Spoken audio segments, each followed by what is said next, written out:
Kathleen Robertson. Good to see you. Welcome back to Pop Alternative. Hello, how are you? It's nice to be back. It's good to see you. Thank you so much for your time. We have a lot to talk about. We're talking about season 4 of Reacher on Prime Video. I find it really interesting, and I wanted to pick your brain about this because specifically with Reacher, where every season, Alan's back and it's a new story and everything, right? I feel like anyone that kind of like gets cast for that show after season 1 is in a unique casting situation because there's like familiar territory and unfamiliar territory at the same time. Do you know what I mean by that? Like you know what's going on, but you don't.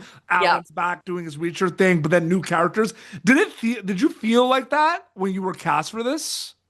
Yeah, for sure. I mean, I think it's kind of one of the things anthology series are very hard to get Mhm. made. Yeah. And I think that there's an element of this. It's very smart because it's like we have this central character and we have all these books, but every season is essentially a brand new show, you Mhm. know? And so it's very contained. It's very much like here's the book, here's the mission, go do it, and then it's done. So it's kind of just like doing a big movie, really. It's awesome. It's really fun. Absolutely. It's really fun.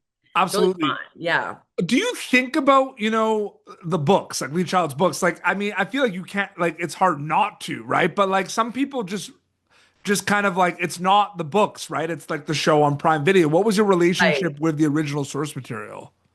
I mean, honestly, I had no relationship really to it Mhm. other than, of course, knew about it, had seen the original film, had seen the show. And, the show was very much like my husband loves the show. Yeah. My kids are into the show. So it was kind of, I was kind of going into it a little bit, blindly, and because the show is so wildly successful, there was a lot of sort of, of course, secrecy around sort of the scripts and what the story is. And even the character at first, I was sort of, it was very much like until I talked to the showrunner, Nick Santora, and really kind of got an idea from him about like, okay, this is what the show is this season. This is the story. This is how you fit into it. Then I was like, okay, I'm in. But yeah, no, it's interesting. It's interesting being and Alan's kind of on his own. Like he's just every season, it's just him starting out sort of fresh with new people. So No, absolutely.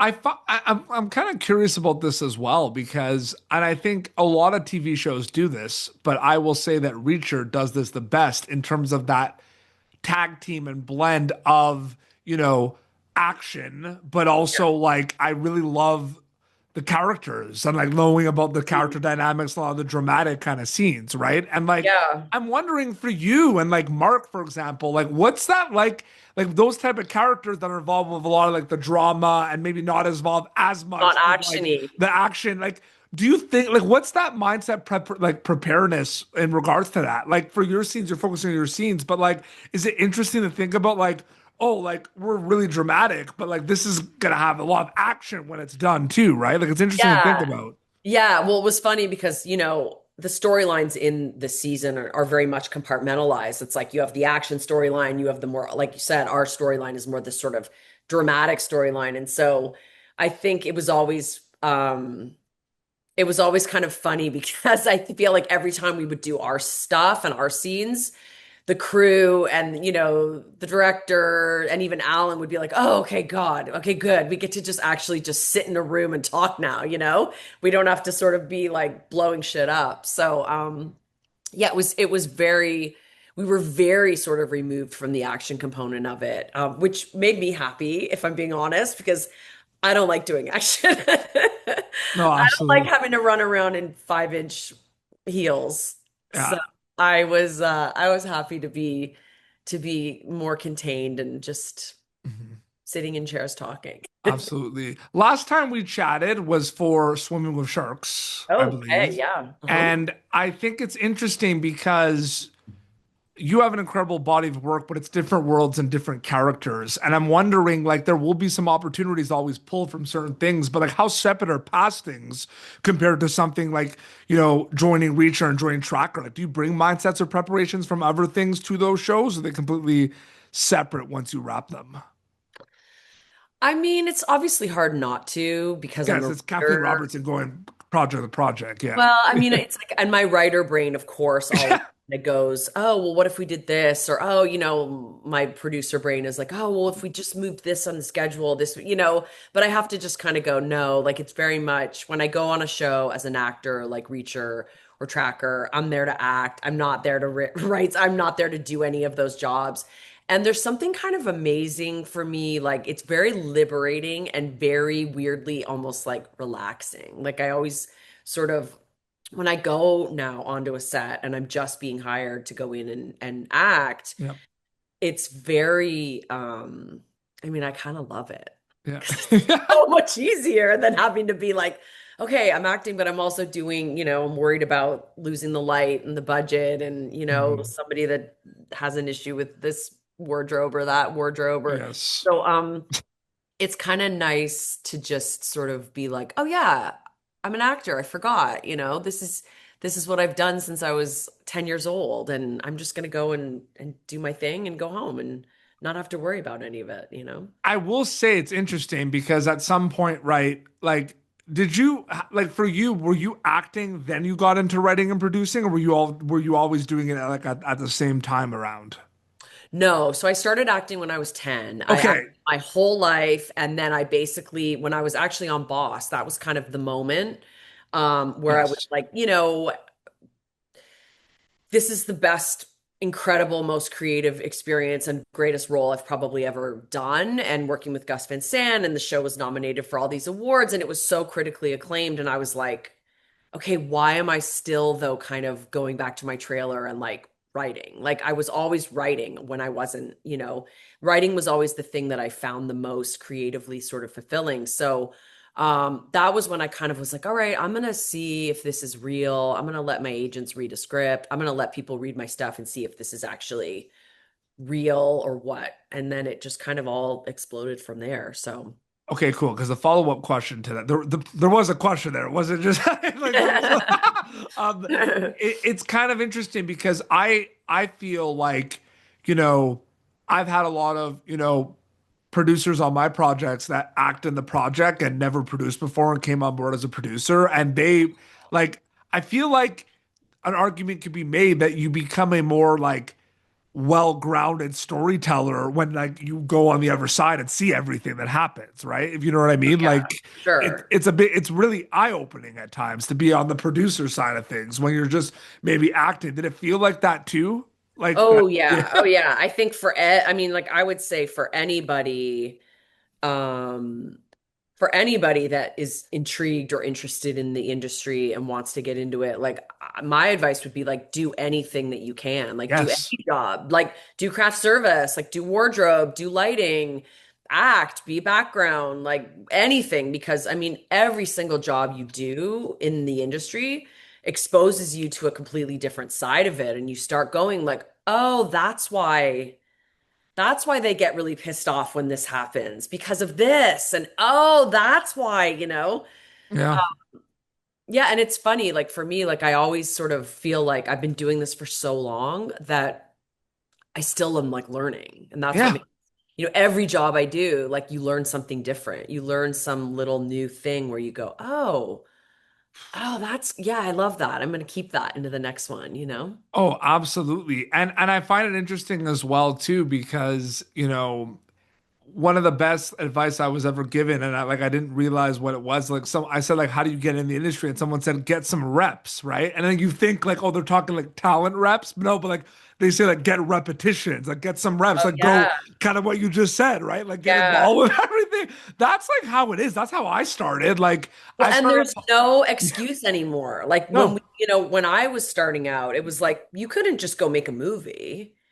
You couldn't just go do something. You had to wait to be given permission to do anything. yeah, And now it's kind of like on you absolutely. No, because you can literally take I mean, if Sean Baker can make Tangerine on his phone, mhm, yeah, you kind of don't have an excuse anymore. Like no, you kind of just go make a movie. you don't. And we are both Canadian.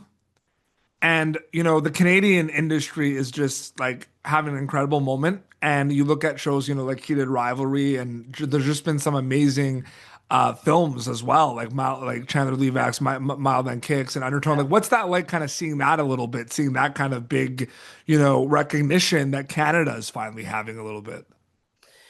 Well, I mean, it's the reason why so Blessed Sacrament, which is the show I'm in pre-production in Toronto right now, Yep. and doing it with CBC. It's kind of why, I've primarily worked in the US since I left when I was, 19 and moved to LA, but I sort of was like, the next show that I do, I really would love to do this in Canada. And I would really love to see if I can film this in Hamilton, where I grew up, and make a really personal story that I wouldn't be able to make in the US in the same way. And so I feel like it's always been kind of my dream. Like, my dream has always been like, how amazing would it be to be able to be back home, living Mhm. in Canada, making amazing stuff? And that's kind of that's the goal. So I'm making this show. I'm super excited. I'm starting to hire actors. We start pre-production in November.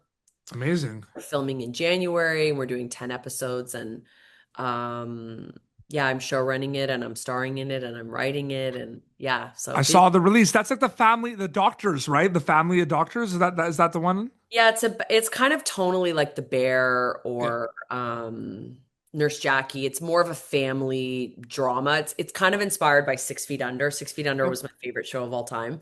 And I was like, I really would love to do a kind of modern version of a show like that, but my sisters in real life are actually both work at the same hospital where we were all born. And so I was like, oh, what if there's like a way to sort of shoehorn like a medical drama with a family drama? And so, yeah, that was kind of the jumping off point for it. I can't wait for that. I remember. Yeah, it's funny because I don't know if this ever happens to you. Like, I was aware. Like, I remember like getting like the email CBC about that you were like that it was happening. Yeah. And but then like you said it, and then like right away when you said that, I was like, yes, I knew You're about like, this oh, yeah, I before. clicked it. Yeah, yeah, yeah. Yeah, So I'm yeah. excited for that. We Thanks. love Yeah, we I'm love we super love excited. CBC on Pop Alternative. We love them. Um, Scary movie. There was a new scary movie that came out, and Mhm. I guess the only question I had for you was: it cool to kind of think about the fact that like now people are just gonna go watch all of them and like watch Scary Movie too? Like, did you ever think Yeah, about I that at mean, all? a little terrifying. Um, Yeah, So no, it's good. funny. I've been working with so on Scary Movie 2, I met Tim Curry. Yep. And I'm making right now, I'm in final phases of filming. We're making a documentary about Tim. Amazing. Yeah, Oh, so I've been working with Tim a lot and seeing him a lot recently, and he's doing well. And, he had a stroke a while back, and yep. he's paralyzed in a wheelchair. And so he's got an incredible survivor mentality, and his life has been just such an incredibly interesting and complex one. And he wrote a book earlier in the year called Vagabond that's amazing if you haven't read it. Yep. And so started thinking like, God, somebody needs to make a documentary about this man. He's brilliant and such a sort of iconic uh counterculture sort of hero to so many people. And so, yeah, Mhm. so I'm making a doc about him. So I'm working on that too. Incredible. I And he has feel. lots of funny things to say about Scary Movie too. Oh yeah, for sure. Yeah, no, just Yeah. thinking about all these projects we're talking about right now. Like, do you sleep a lot? Like, is it No, like? no, I Like people don't. say that to me too with a lot of things I have going on, but it's like, yeah, like you brought up like five projects. I It's like, know, I know. And I so, have two kids and all of those things. but But I think one of the best advice I was ever given too is like you do make time for the things you want to make time for. Like if you want to make like, and I think that's something that becomes more evident and like when you're really passionate about things, right?